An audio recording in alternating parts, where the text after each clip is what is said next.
Welcome to Just Breathe. Hello there. How are you?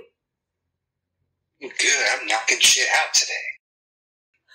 Good. Good.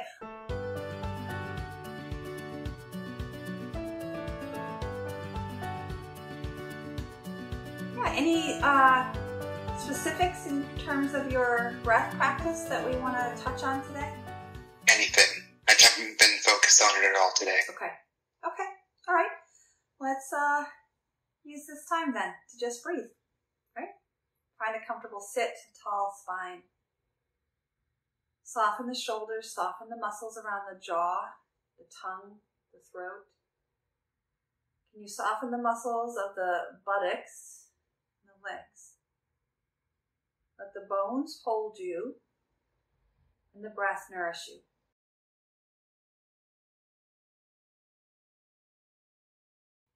What do you notice?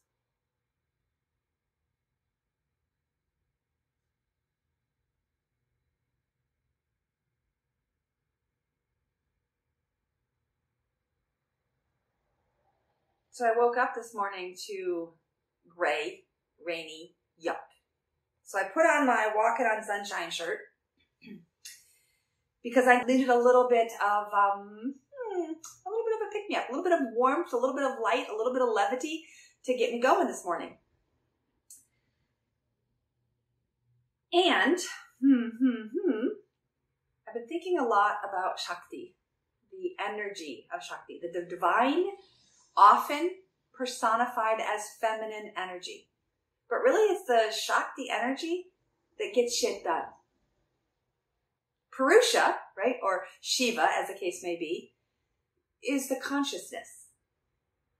But to get it done, that's the Shakti energy. And the more efficiently Shakti energy can move through us, the more gracefully, the more ease we have in getting that shit done. But it's also about minimizing the unintended hardships of maybe doing things in too rambunctious of a way, too thoughtless of a way. So Shakti is that energy that travels up and down through our chakras, through our Sushumna channel, to help keep it all in balance and alignment as we move through. So I have a poem that I'm going to share. It's called Shakti Breath.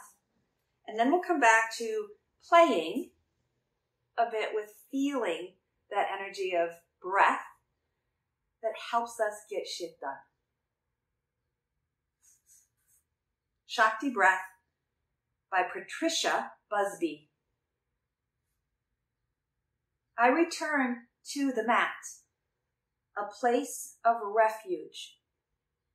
My body an altar, an offering to Shakti. Some days I struggle to do the warm-ups. I avoid all the slim bodies on the cover of the yoga books and tapes.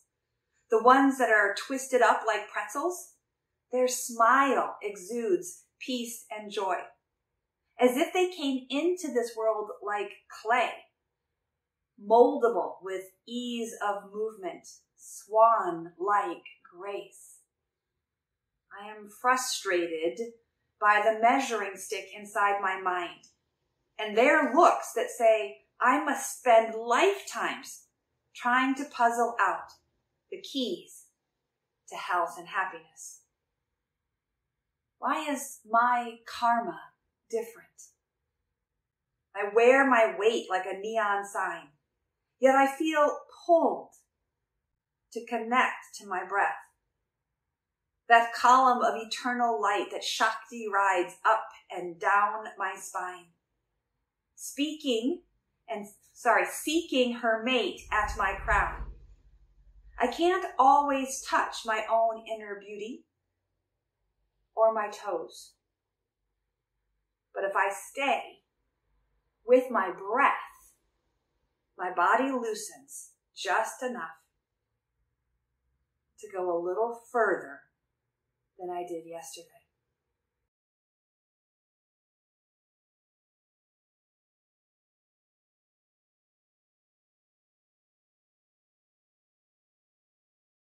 I'm going to assume that Patricia knows that there's a difference between further and farther.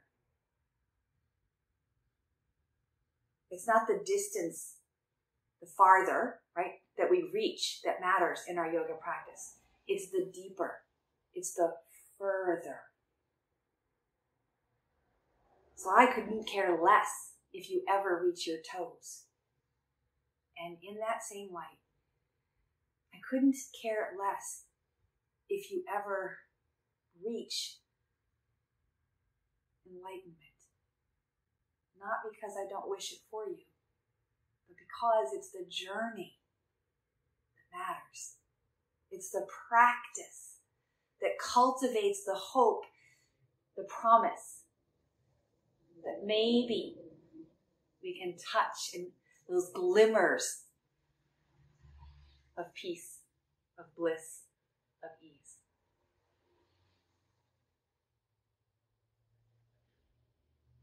So welcome that breath to travel up and down your spine. I like to take the breath up on the inhale and then travel down on the exhale. And we're going to do that a few times, and then we're just going to flip it, right? Just to get that experiment of inquiry. This is a visualization. It doesn't actually affect the tangible movement of the breath. It's just the visualization of that breath traveling in the esoteric Sushumna channel inside the body through the chakras.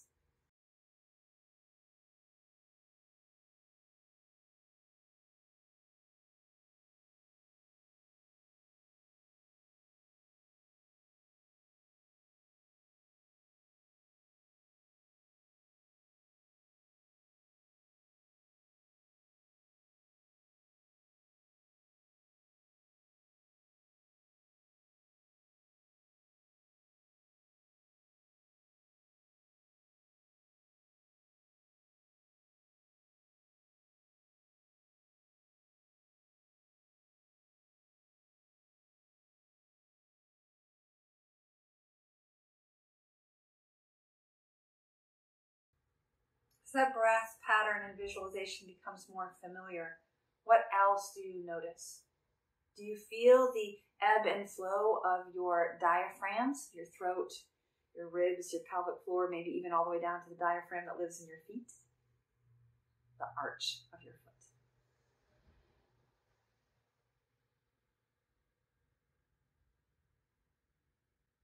And then as we switch that visualization direction, we can then layer on the pelvic floor lift. So start with just inhaling down, exhaling rise. Inhaling, energy travels down. You feel that diametrically balancing opposition. And then as you exhale, feel that pelvic floor rise. Inhale, soften the pelvic floor. Exhale, lift the pelvic floor. If that causes any sense of overwhelm or discomfort or threat, skip the whole pelvic floor thing. Just feel that channel of breathing in direction.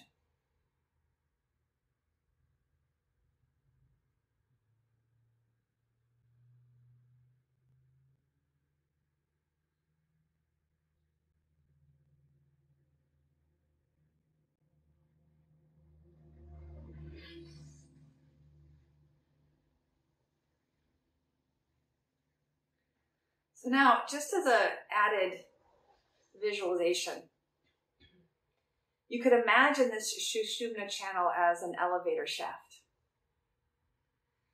And each chakra is a floor at which you pause, the doors may open or not, and you may disembark. I like this analogy because it shows us that we can ride the elevator up and down, but we can also get off the elevator at any floor and explore. And then, in addition to the elevator, we can take it up to the next story by the stairwell as well. And that's a little bit like the Ida and the Pingala, right? They go around and come back to cross at the next chakra floor, the next level of our elevator movement. So as you feel this energy rising and lowering, feel free to use the visualization that works for you, just climbing up and down, or that analogy of the elevator. And is there any places where your energy wants to pause? And in that pause, you might stay in your elevator and just kind of peek out. What's happening on this level? Or you might feel like there's onboarding, right? There's stories coming on board at that level that need to rise up. This is the Shakti rising. This is that Kundalini rising to bring Shakti to Shiva, to unite, which is really a reuniting.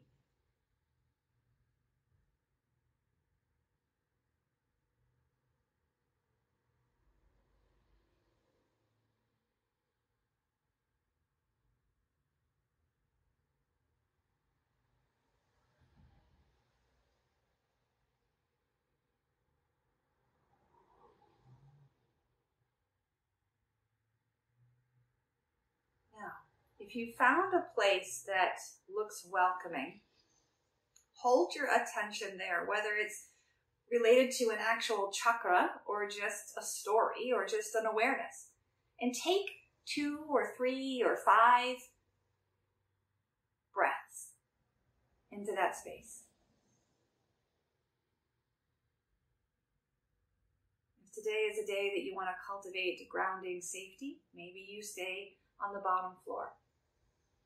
If today is a day you want to emphasize that courageous, compassionate love, focus on your heart.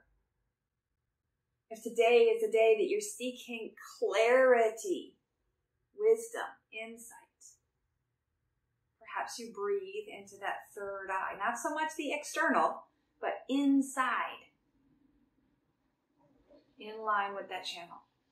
And if you are looking to belong, to feel your union, focus on that connection at the crown or even above. After you've taken a few breaths with that concentration, release the concentration and travel the channel again. Just notice if something has shifted or moved. You can return, or you can go to another area. Or you can stay with the rising and the lowering, the traveling of that energy. The downward energy of apana, the rising energy of prana, the concentrating energy of samana, the diffusive, the expanding energy of vijnana.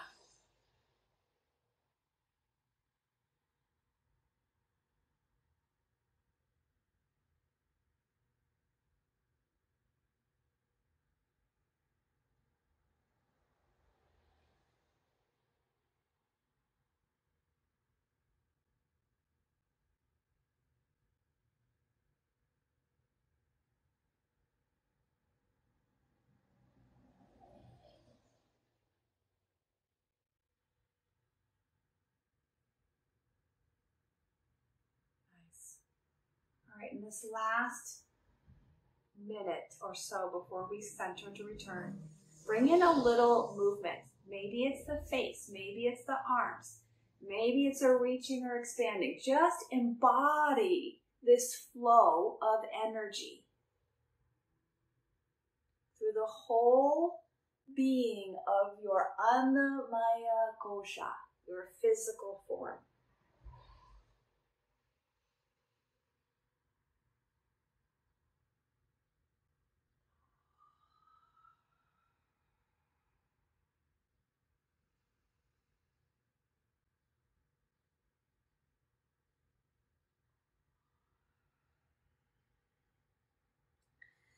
Then as you come back to stillness, lay the hands as close to the orientation of where you had your attention for that focused pause of breath. Hold yourself and this intention. Hold yourself gently. Hold yourself purposely. Trust the process, this energy flow.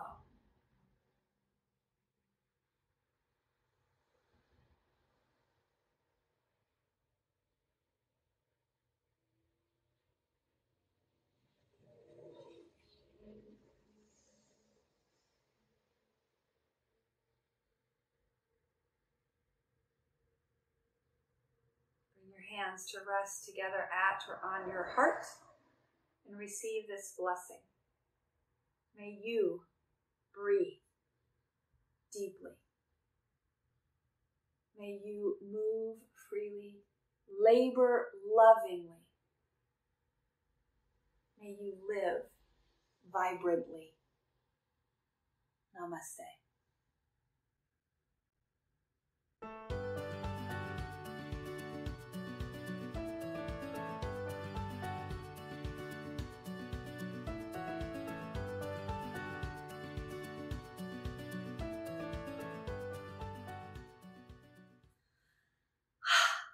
Thanks for joining me. Any questions, comments, observations, concerns? Holy fuck.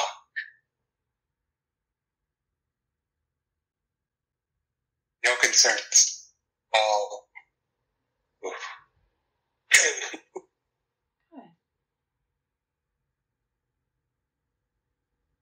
Thank you so much. You're welcome. You're welcome. I wish I knew what just happened. Yeah, I get that.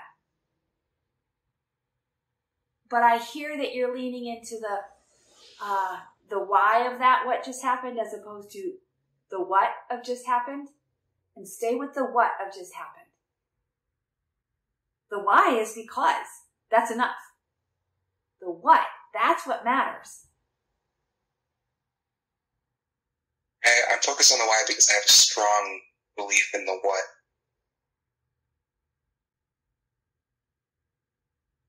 There you go.